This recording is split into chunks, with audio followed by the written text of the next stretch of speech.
Hey guys, welcome back to another mini blog. तो काफ़ी दिन के बाद आज मैं लाइब्रेरी जाने का सोच रही हूँ, क्योंकि इतने दिन से ट्रिप आने के बाद कहीं जाने का मन ही नहीं कर रहा। बस मन करता है आराम से घर पे ऐश करूँ, जो कि ऐसा पॉसिबल नहीं है। इसलिए अपने डेली रूटीन को फिर से फॉलो करने के लिए फिर से बहुत ही ज़्यादा मेहनत करनी पड़ेगी। तो आज मैंने मॉर्निंग में सबसे पहले उठ गया था, नाश्ता वगैरह तैयार कर लिया था। तो हम लोगों ने शाम को ही भिगो दी थी चने मूँग की दाल वगैरह, क्योंकि ये बहुत ज़्यादा हेल्दी भी होता है, कुछ ज़्यादा मेहनत भी नहीं करनी पड़ती, आराम से बन जाता है। एंड फिर दोपहर में हम लोगों ने सोचा क्यों ना ये एक्स्ट्रा हो गया, इसका हम लोग चीला बनाते हैं। लेकिन मेरी फ्रेंड ने बनाया, उसने कहा मेरे से नहीं हो रहा, तू ट्राई कर। तो मैंने कहा मैं तो बना ही लूँगी।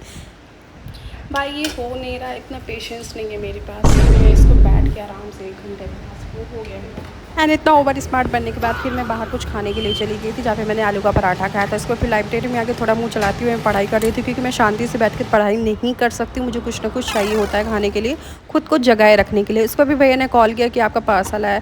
बहाना मेरे को मिल गया रूम पे जाने के लिए। फिर मैं पार्सल लेके चली आई। बस मैंने मिंत्रा से बहुत कुछ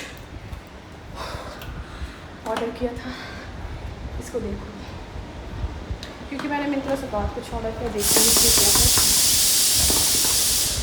सांस फूलने लगी, क्योंकि लिफ्ट ऊपर थी और भैया बहुत देर से नीचे वेट कर रहे थे, इसलिए मैं जल्दी जल्दी गई। एंड उसके बाद फिर शाम को हम लोगों को आइसक्रीम खाने का मन कर रहा था। फिर हम लोग बाहर चले गए थे, थोड़ी देर पार्क में बैठे थे, क्योंकि बहुत अच्छा वेदर हो गया था। क्योंकि पूरे दिन इतना ज़्यादा धूप रहती है कि शाम को कहीं निकलने का टाइम ही नहीं मिलता है। उसके बाद फिर हम लोग कभी कभी चले जाते हैं घूमने के लिए। उसके भी आए फिर घर पे बनाए थे ये सब्जी एंड पूरी, क्योंकि बहुत दिनों के बाद पूरी सब्ज़ी हम लोग खा रहे हैं। और ऐसा ना, ये भंडारे वाली फीलिंग आ रही थी खा के ना, तो मज़ा ही आ गया था। उसके बाद फिर हम लोग अपने फ्रेंड से बात किए थे, जो कि बहुत दिन हो गए थे बेसिकली ऐसे घंटों बातें किए हुए। एंड उसके बाद फिर हम लोगों का कोल्ड ड्रिंक बहुत ज़ोरों का पीने का मन कर रहा था, तो हम लोग बाहर चले गए थे लेने के लिए। So that's all for today, thanks for watching, bye.